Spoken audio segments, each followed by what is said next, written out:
Cool, thank you so much for coming through to the TazManiaShow, Cruz. I wanted you to just basically explain to me how you got started in the music industry. I want to learn more about you as far as that's concerned. All right, cool.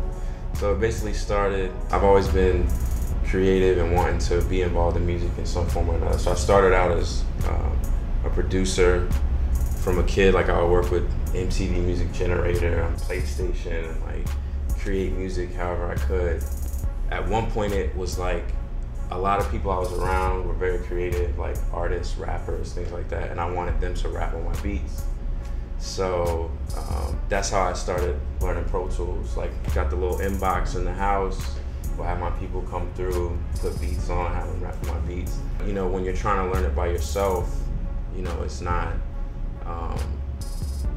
the easiest thing to just get a hold of and just be like fluent with. So I decided to just drop everything. You know, I left my apartment, broke the lease, sold my car, everything, just dropped it and went to Florida, went to Full Sail University, and was just like, man, I'm gonna just go full force with it. You know, I wanna be in the industry behind the scenes, so why not be a creative and be an engineer? So, you know, that's how I kind of got into it. Went through the program, went hard for a year, and then ended up in New York at Roc the Mic, and just things took off from there, man. I started working with a lot of artists from Roc Nation, you know, a lot of songwriters, and you know, it just took off from there. Yeah, so tell me some of the people that you've worked with from Roc Nation and things. I work with a lot of the great people from there. Like, you know, I work with Bridget Kelly. I did some work with Santi Gold. Some of the songwriters, Kirby Lauren, Sam Dew. Who else did I work with? Kylie Minogue. I didn't do a lot of hip hop work before Meek, to be honest. Like, you know, the rappers like Wale would come in, he would have his own guy. You know, I did some work with Jay Electronica, thanks to Guru. Okay. You know, we were working on this record, Modern Warfare. And I was assisting the session, and Guru had stepped away and did something, and Jay was like, yo, we gotta drop this record like ASAP. Do you engineer? I was like, yeah. So he's like, yo, come in here, like, let's finish this record. So he had me do some tweaks, and we just shot it out just like that. And that was kind of like my first, you know, real session in the industry with a hip hop artist, to be with Jay Electronica, which is incredible for me. I was a huge fan of it, still am a huge fan. But, you know, it was a pleasure to be able to be with him. And, you know, Erykah Badu was there, so it was just like incredible. Like, I've had those moments, and that was one where it was just kind of like unbelievable. I couldn't believe I was like, you know, I was in the building with these people that I've been looking up to for so long. You know, to be a part of a creative process with them was crazy. Right. So do you still make beats, or is it just focused on engineering now? Man, I'll be honest, once I got in the door and these producers came through with these hits, you know, being around these great producers, I don't even promote it anymore. Like, I kind of just fell back and was like, let me just master this engineering thing. A lot of people are telling me to get back into it, so you might hear some beats from me soon, but hope so. Yeah, for the time being, I'm just gonna stick to this engineering thing, man. Leave it to these guys to make the beats. You know? Okay. And so who are some of your favorite producers? Like, who influenced your style when you was producing? When I was producing, Pete Rock, Dilla, I was like around a lot of backpack type of people. So, you know, it was like the underground guys really that had motivated me to get into production. Mm-hmm. So those are really like the main ones that I try to mimic in a way. So as far as an engineer's role, could you kind of explain to me what your role is as it relates to me? What are you responsible for? We basically control the vibe. So, you know, if I'm having an off day, it's gonna throw Meek off in what he's doing, because, you know, I'm supposed to be on point. There's certain things that he's not supposed to worry about with, you know, quality of the sound. As he's like getting ready to record a song, I gotta be able to throw the beat on, catch the tempo, get all the settings right, you know, so he could just jump right in and just start doing his thing. So, you know, our role is crucial, just being on point and being the first one in the studio and the last one to leave the studio, you know. Being up with the artist, a lot of people, you know, can't really hang in these sessions because he goes hard. Like, I mean, you know, we'll be in there for hours. You start, you know, in the evening and don't finish sometimes till the next afternoon, you know. And it's just me and him that gotta be up. People around you will be asleep, and as tempting as it is, you gotta be up and just, you know, until he's done. So, you know, our role is crucial. So as far as like you were saying about your energy, y'all gotta be synchronized. When you are having an off day, what is it that you do to make sure that you don't throw off Meek's vibe so that you can stay positive? I mean, one of the pieces of advice that I had gotten from my guy OG is like, you have to be on point to where if something is going wrong, you can't panic. You have to be calm and just figure it out. You know what I mean? Even if it's like, yo, let me just take care of this real quick so we can just keep it moving. Like if there's a delay in his vocal compared to the record, you know, if there's sometimes like we'll do what's called flying the beat. Like he's rapping on a certain part of the beat for the verse, and then he'll rap on another part for the hook. And then what I have to do is fly that so that it matches for the second part of the record.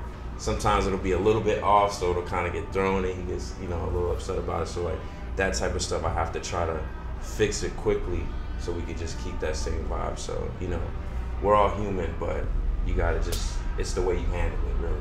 You know, you can't panic and be freaking out and be like, oh, I don't know what's going on. You just gotta take care of it, you know what I mean, and keep it moving. It's interesting, like metaphorically speaking, as far as you saying flying, because I was thinking in my mind when you said that, you know, you have to keep your composure. It's almost like a pilot. You know, when there's turbulence, he's gonna get on very calm. You're expecting a little bit of delay, but you know, you can't panic. You gotta have everybody in there feeling like it's gonna be alright. We're gonna make it. But you may be thinking like, yo, this is tough. You know? I don't know what's going on.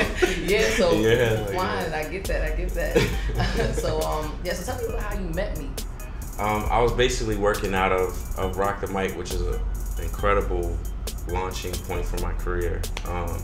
You know, it's co-owned by Jay and some of his partners, and they gave me the opportunity to intern there, and I kind of jumped right into being an in-house engineer. Probably like 3 months after, just because of the demand and the lack of staff, I just got the opportunity. You know, they believed in me, they trusted me. You know, the night I met Meek, I was actually working between the 4040 and Roc the Mic.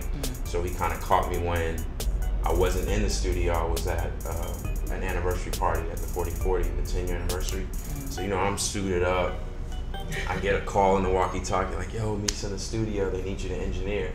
So I had to run to the studio with my suit on and everything.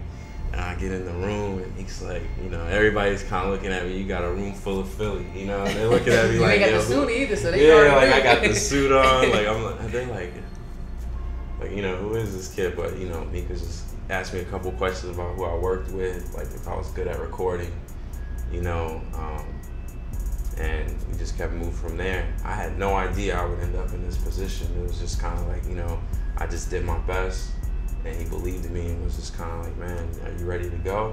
And that was that, you know what I mean? What was the track you were working on when you first got there? When I first got there, it was a track that you probably will never hear. Okay. It was just kind of like, I believe it was just us catching a vibe together, you know what I mean? And him trying to see where I was at and what I did, you know.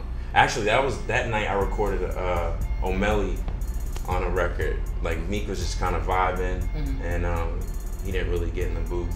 He just was kind of just seeing how I would work, like how I set up the session and stuff. And then O'Malley just came in, and you know, at first I thought he was just kind of playing around, but you know, I didn't know he was really trying to get into, you know, being an MC. So, you know, when he got in the booth, I just kind of was looking at Meek like, aren't you? You know, I thought I was here for him, but you know, Meek shows a lot of love to his crew, and was just kind of like, you know, giving O'Malley pointers on like, you know, how to deliver his flow and stuff, and you know, you see where he's at now. He's growing a lot. You know, O'Malley is getting a lot of love right now, so it was cool to be able to, you know, meet him the first night I started working with him. Yeah, that's the law of attraction. Everything happens for a reason, man. You left the 4040 in the suit, ended up there, and now look where you at. Exactly. You know, time crazy, is everything. Right? Yeah.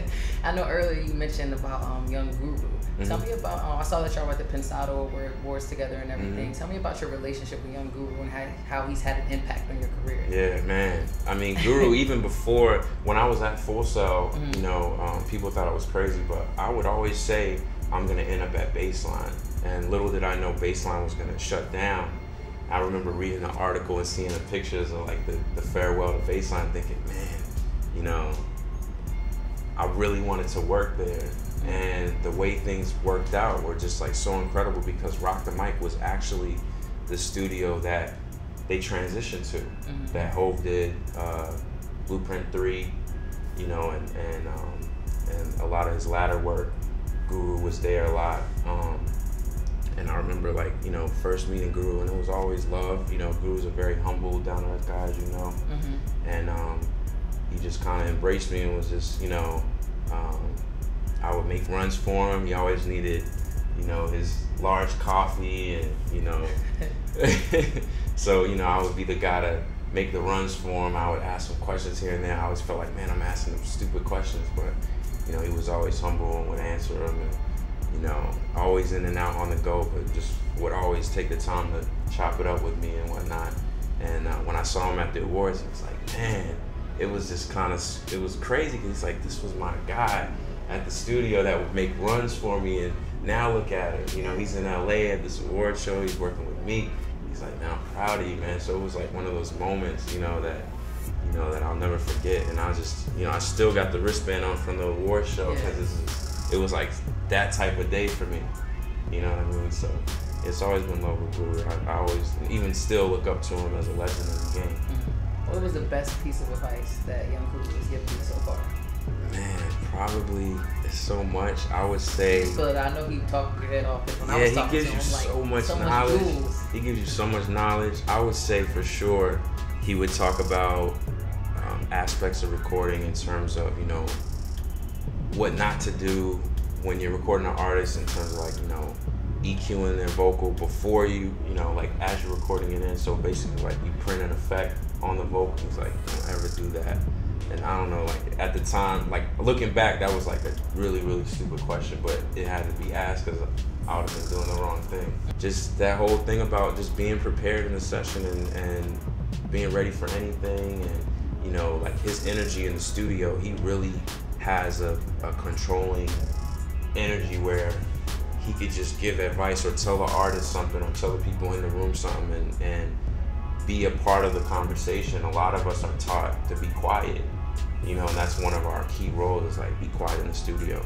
And, you know, he'll tell you that as well, but he's been blessed to be able to, you know, with his knowledge, be trusted, and people will take his advice. And I saw that in him, and it's kind of happening for me where, like, you know, Meek will tell me, like, yo, man, make a movie while I'm not here, like, and then when I get back, I'll give him my ideas on how we're gonna, like, you know, vibe with certain records and things like that. And a lot of the stuff, you know, we kind of have a back and forth about until we've reached an agreement. But, like, he gives me a lot of creative freedom, and I learned that from Guru, really. You know what I mean? Like, when the artist isn't there, be creative, you know, put your stamp on it. And the worst they could do is say, let's do something different. I don't like that. Try it again or whatever, you know? That's amazing. Shout out to my Howard fan, you know, young people. But yeah, I love the fact that he's so engaged in education. You know, you can't stop learning. You have to continuously find ways to learn, whether it be through conversations or sessions. Outside of, you know, building with people like Young Guru, how do you go about just getting better? Like, where do you seek? Do you read? Do you meditate? Like, what do you do to grow as a person? I'll be honest, I don't do a lot of reading on it. I think, you know, what I learned from going to school for engineering is you still have to be hands-on. You're not going to learn this game through the books. You're going to learn some key information that you can go back to and be like, oh yeah, I need to change this setting to this. I remember reading about that. You know, you have to get thrown into the fire, per se. Like, you know, that's the only way that you're really going to learn. Some of my best sessions were my worst sessions. You know, the first session that they let me do was for Neo, and it was the worst session I ever had because I was, like, real slow. He was kind of like, you know, he was patient, but he was frustrated, like, you could tell. And that's what I'm talking about with controlling the vibe. It probably would have been a way better session. We made it work, but it was like, you know, I was off, like, I was a newbie, you know what I mean? Like, he didn't know if I was experienced or not. I'm sure he knew after the session, but, like, going into it, he didn't know he had a brand new engineer in the studio, fresh out of school, you know. But I learned a lot from that session. Like, you gotta learn your shortcuts. You know, you gotta be on point with the singer or the artist. you know, a session I had with Santi Gold where like, you know, her vocal was distorted and like, you know, like I had to go back the next time and build that trust up again when I worked with her again, because I remember her walking in the studio and being like, oh, this is the guy that but you know, we had a great session, and it was from me learning from my mistakes and getting better. And you know, that's the best way. You know, I feel like you just gotta learn from your mistakes and don't give up. Just don't do it again. Just learn from it. Figure out what you need to do better next time. And the Pensado Awards, that's relatively new, right? Yeah, that was the annual. That was the what do you call it? The inaugural. Oh, really? Yeah. So I was actually invited by Gerald. I wasn't necessarily nominated at this point. Okay. You will be soon. Of course. Yeah. Put that in the universe. Yeah, let's do that. Okay. So, like, what is it about the Pensado Awards? Can you tell me what the experience was like there? Who got honored? The experience was, you know, for me to walk in. It was at this hotel in Santa Monica, and to walk in and you see like all the greatest engineers of our time on the red carpet taking pictures, you know, hanging out together, and you just kind of walk in as this new kid, you know, still a fan. You know, it was incredible because it's kind of like you're that much closer to being recognized with these people. You know, that was kind of the thing. You know, I always think that way. How you talk about putting in the universe. That's what got me here. Yeah. So like, you know, just walking in there, I was like, man, I'm gonna leave with a few of these, you know, real soon.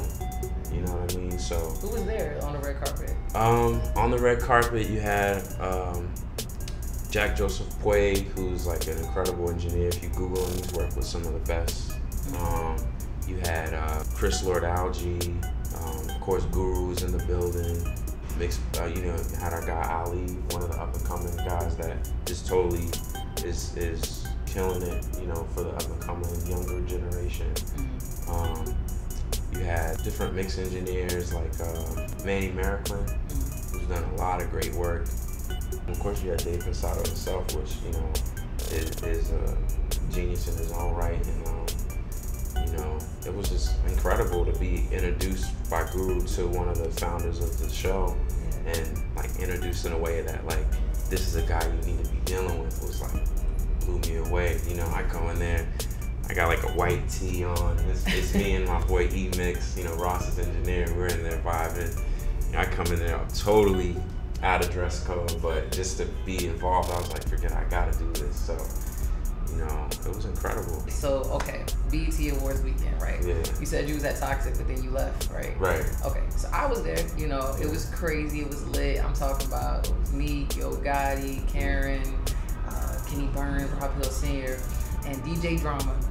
He starts to play Meek Mill's intro, right? But he don't just drop it. He runs it back like 10 to 15 times. And I'm like, yo, everybody getting ready. Everybody got their cups. I got my phone ready on Instagram. I'm like, oh, I'm about to put this video up. We about to be turned. We about to be turned.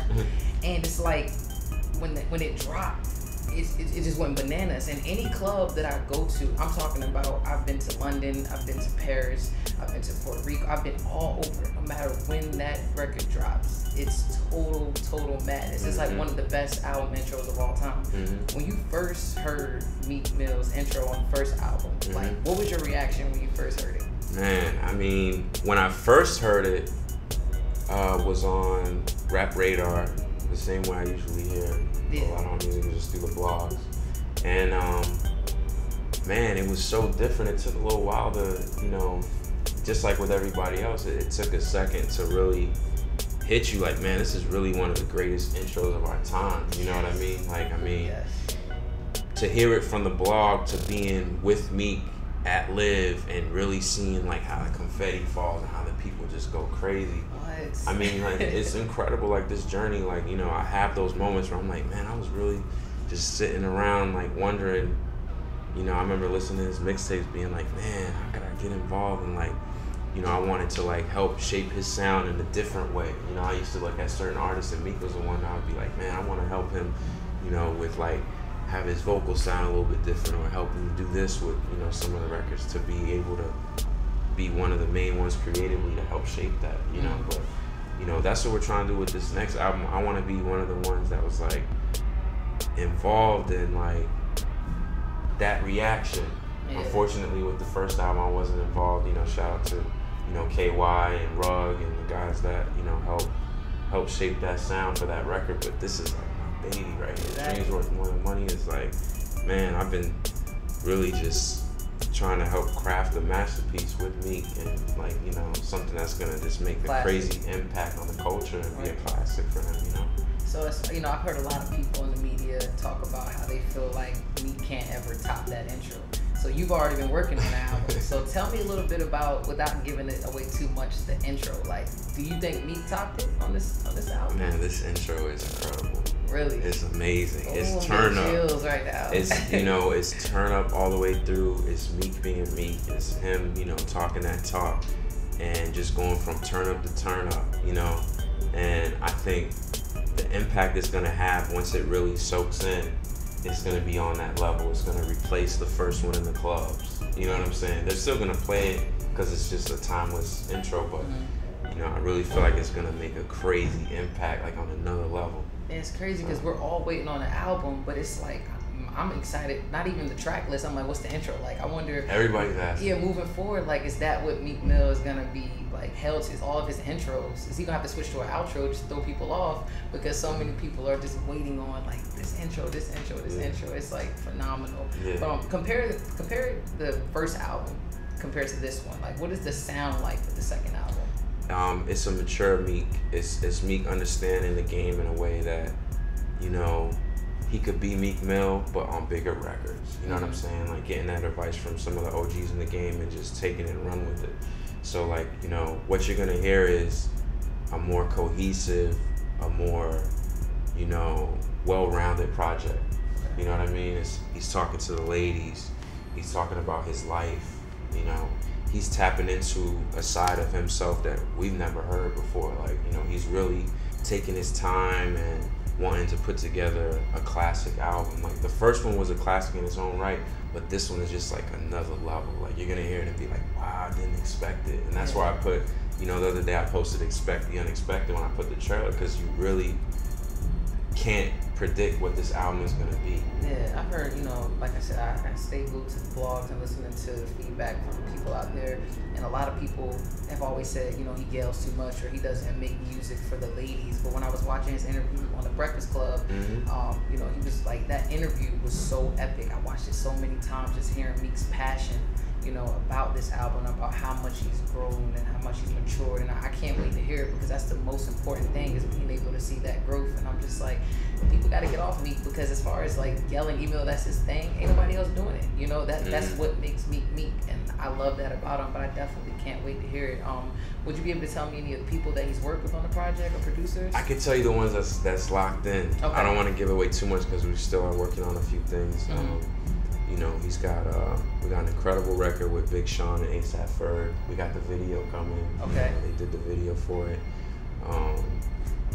We got Paloma Ford, which, you know, is an artist of Dream Chasers that we're trying to break. Of course, we got the homie Jordan, does his thing, incredible artist for Dream Chasers.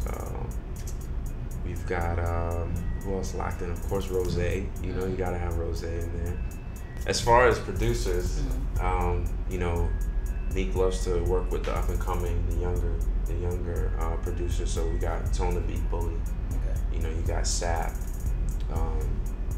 We got this kid OZ, you know, from overseas. Incredible producer. He's got a few records on the album. I mean, his sound is just so crazy to come from, I believe, from Switzerland. I mean, just unbelievable. You know, we got the Mechanics, Honorable C Note.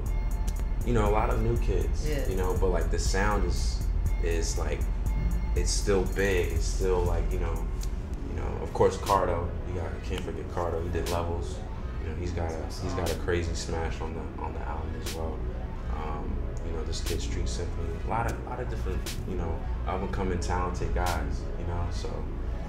He gives back to his hood a lot. I know he's out in Philly a lot. Does he reach out to a lot of producers from his hometown? Or? Oh yeah, definitely. Tone is from Philly.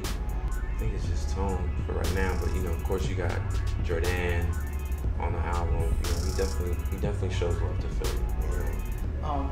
Going back to the Breakfast Club interview that I was watching, you know, my homie Mike Zombie, you know, snapped on that beat. They don't love us no more. They don't love me no more. And Meek was talking about in the interview how that was his track, but then when Khaled heard it, he was like, I gotta have it, I gotta have it, I gotta have it. Was that supposed to be for the album? Or? It wasn't necessarily supposed to be for the album, you know. Shout out to Khaled. Khaled had it, I think, already mapped out that it was gonna be for his project. And just, you know, when Meek got a hold of it and just did what he did, it was just kind of like, the more we played it back, he's like, man, Khaled, this is really like intro material, and they kind of went back and forth, and you know, he so that gave was gonna in. Be the intro. I mean, it was intro words. vibe. Okay, intro vibe, yeah. You know, like it had that feel. So, you know, Khaled made a movie with the record. Like, you can't be mad at how it turned out. Yeah, it was great. Yeah. So he did his thing with the record. Like, you know, Khaled's gonna do what he does. So, you know, it was all love. For sure. As far as MMG and Dream Chasers is concerned, and from an engineer perspective, I know you work with Meek, but do you work with anybody else in the camp? Like, or is it just Meek? For right now, I've been working with Meek solid for like the past year. Okay. You know, like we've been really going heavy on this album. We did a lot of moving around in the beginning. You know, did some recording in Miami with Khaled. That's where that record came out of. You know, a lot of the records. You were in that session when? Oh yeah, okay. of course. So we did, you know, a few records that came out of Miami. You know, just catching different vibes. Now we're in LA, so you know, mostly just moving around and working with Meek. You know, shout out to E-Mix. He does a lot of the other artists on the camp. You know, once I free up, hopefully, you know, I get a chance to work with more other guys. But for right now, it's just Meek. Okay, so as far as people in the industry that you're listening to, artists up and coming and are well known in the industry, who are some of the people that you would like to get in the studio with, you know, once your time frees up? Nipsey Hussle. You know, I definitely want to vibe with Nipsey. He's like a talented up and coming entrepreneur, you know, out of the West Coast. Did you buy the mixtape, The Crenshaw, or did you download it? I didn't. I've been so caught up with Meek, man. I've been so out of the loop with music. It's no disrespect anywhere. It's just been like, man, it's been so crazy. Right. So, you know, I'm the worst person to ask about music right now. You know, definitely Nipsey. Some of the up-and-coming Dream Chaser acts, too, I wouldn't mind. You know, I want to definitely work with them. I vibe with them a little bit, too. Like, I did most of the mixing for some of the O'Malley records that came out. Me and P.I. out of Philly. You know, Jordan, Lee Mason, you know, some of the team. And just whoever would want to work. Like, I'm open to collab with anybody. You know what I mean? That's one thing about being in this industry is, you know, you never know who's gonna be that Grammy, like next level. You know, you gotta be open to everybody. You know, you can't be trying to get to that one thinking like, oh, this is the one that's gonna, you know, you just gotta be open to work with everybody. I know there's in the industry, you know, Meek drops a lot of mixtapes and you have albums. You have to like do both. You know, the campaign for the mixtape leading up to the album. You know, quality is everything, but there's always pressure from the fans about the album. Do you feel the same pressure as an engineer when you're in the studio making a mixtape versus an album? I mean, the way we worked on the mixtape was the same way we're working on the album. It just all kind of happens naturally at our own pace. You know, Meek, you know, he makes the call when it's ready, it's ready. You know, we don't really go by necessarily deadlines to a certain extent. Like, you know, when it's ready to be heard, it's gonna be heard. You know, so, and you gotta respect it because you don't want to just put out an all right project just because of a deadline. Like, you know, you want to make sure it's right. So that's why, you know, we got the September 9th release date. We're stuck on it. We're ready to go. It's that time. Was there any significant? Did the label put that? Is that the date Meek just like I want it on a night? Like, nah, I mean, you know, initially we had been pushing for, you know, a summer release, but it's just the way that things happen. It was like, you know, the vibe wasn't right, and now it's like we're so confident. You know, Meek will listen to, you know, a track list that we kind of have that we're vibing to right now. That, I mean, he just like is hype when he hears it. You know what I'm saying? Like, he'll play it back for everybody, like, you know, try to get feedback and whatever. But, you know, we're finally at that point where it's like we're ready for the people to hear the album. You know, so. One thing I can say about Meek, when I first heard him, it was that Rose Red and my diamonds blue. That track, that's when I first heard it, and then I saw he went to Miami, got signed with MMG, and I'm like, oh, this guy's gonna be great. But at that point when I first heard about Meek, I saw him as a musician, but I see that he's really expanding as a businessman with his, partnership with Puma. You got the Monster 24 karat headphones and everything like that. But he's really following in the footsteps of people like Diddy, Jay-Z, Rick Ross, and I love the fact that he's diversifying outside of the music. Where do you see Meek Mill as a businessman, like a couple years from now?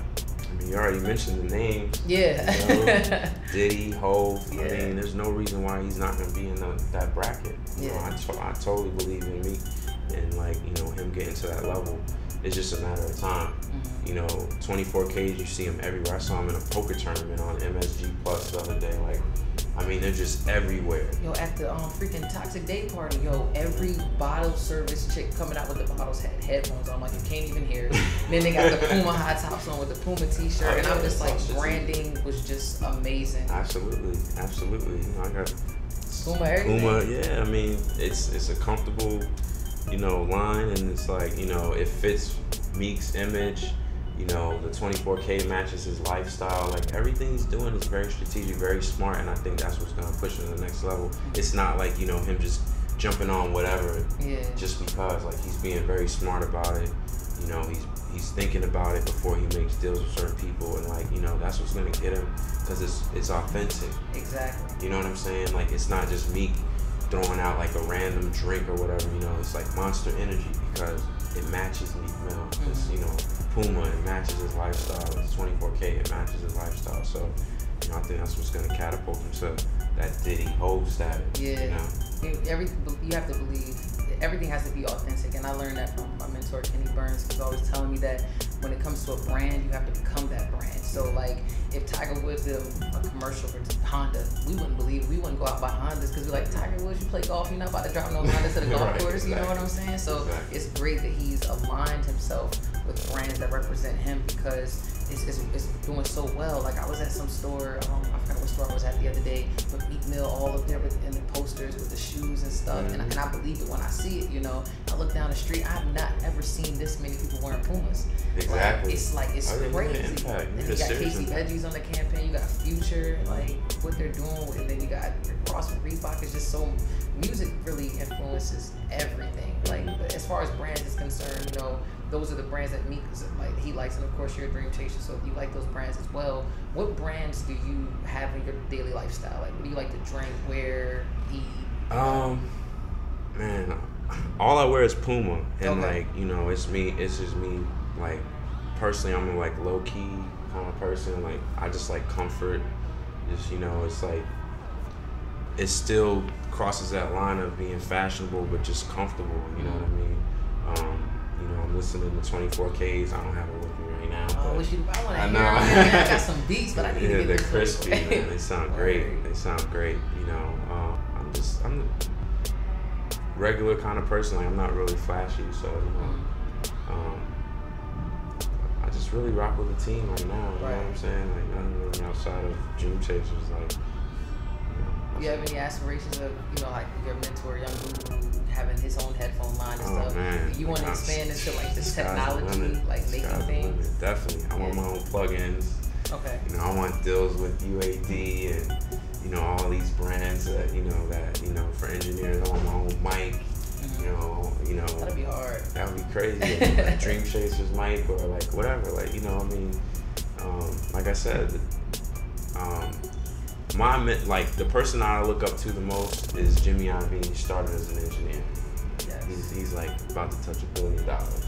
So, like, the way I look at it, you can't really tell me anything. Like, I already know, like, this endless possibilities just about the work you put in. So I hope one day to just be a monster, and and just be like, plug Monster Energy drink. Monster headphones. Nah, but I mean, literally, like, I mean, I want to definitely just have companies working with me, collaborating with me, have my own thing going on. I got my own business that that I'll be starting up really soon. You tell us about that, or? It's kind of, I'm trying to like finalize on the legal side, but when it's that time, I'm definitely gonna holler at you. Yeah, have to come back for another interview. Definitely. But I was sitting here looking at your tats, and it reminded me of I saw a post that Meek had posted of people with their Dream Chasers tats. It's like, aside from the people, everybody wearing Puma, wearing Monster headphones, wearing the drinking the energy drinks, it's like y'all got people tatting Dream Chasers that like aren't officially a alleged Dream Chaser. Yeah. Like, that influence is just, it's amazing when you start to see people putting that on their body. Like, how many people love Meek? But as far as your tats are concerned, I see record. Like, explain. Yeah, like, what do you I have got the Dream Polaroids? Chaser on the back. Oh, you got the Dream Chaser. Okay, yeah. Course, what about the Polaroids? Like, what is the concept? It's basically, you know, the whole concept. You know, I could talk all day about it, but it's pictures are worth 1,000 words. So it's like, you know, me and my tattoo artist, Lord Yada, we basically collaborated in a way where I had this vision at first of like 2 turntables and a mixer, because I was like heavy into DJing at the time. So it was like, you know, one turntable would be significant of like my goals, and then the other one would be like family and like, you know, God, and like the mixer is like blending everything together. Like, it was like, you know, this crazy idea. And then he was like, one day he just picked up these cards and just threw them out on the table. He was like, what about like Polaroids, just kind of like just spread out. Right. And then, you know, I get a lot of compliments from people, like people trying to take pictures of it, get ideas. Hopefully they don't do the exact same thing. That would be corny. But like, you know, just, you know, the idea is just to tie in family with my passions in life. You know, I got my family name on the record. I got my sister and my brothers, you know, attached to the plugs. It's like, you know, our connection is in this, and, you know, love one another is the scripture. You know, no weapon formed against me shall prosper. I got the mic. Nothing anybody could say or do to try to hurt you is gonna prevail. You know what I'm saying? Because, you know, so a lot of my beliefs and like, you know, things that I'm trying to get to in life and things that I've been through, you know, I just put it all together in this tattoo. You know what I mean? So deep, man. What's your zodiac sign? It's Pisces. Pisces. I'm a Virgo. I don't really know much about Pisces, but yeah, it's deep, man. Yeah. Like, I mean, that was the only way I was gonna do something this, you know, elaborate, is if it really made sense. So I never really get a chance to explain it to people, because it's kind of like, man, I don't really like stopping chats, you know, that's gonna take too long. You know what I'm saying? So I like keep it moving. Like, yeah, you know, just Polaroids. Yeah. Keep it moving. You plan on getting any more tats? Yeah, this isn't even finished. I got the Dreams Worth More Than Money that I started that I'm not gonna finish till the album is done. Oh, this is a work in progress. Work in progress. You know, the outline of what it's gonna be is gonna be more filled in, and, you know, probably turn into something. My family's telling me to chill, but it's just kind of like, once you start, it's kind of hard to stop. So, yeah, you know, that's kind of where we're at right now. Well, I do appreciate the time, man. Thank you so much. We're gonna have to get you back on the show so you can let me know about the next business venture, so you keep me posted on that. Good luck with everything, man. Appreciate it. All right, thank you.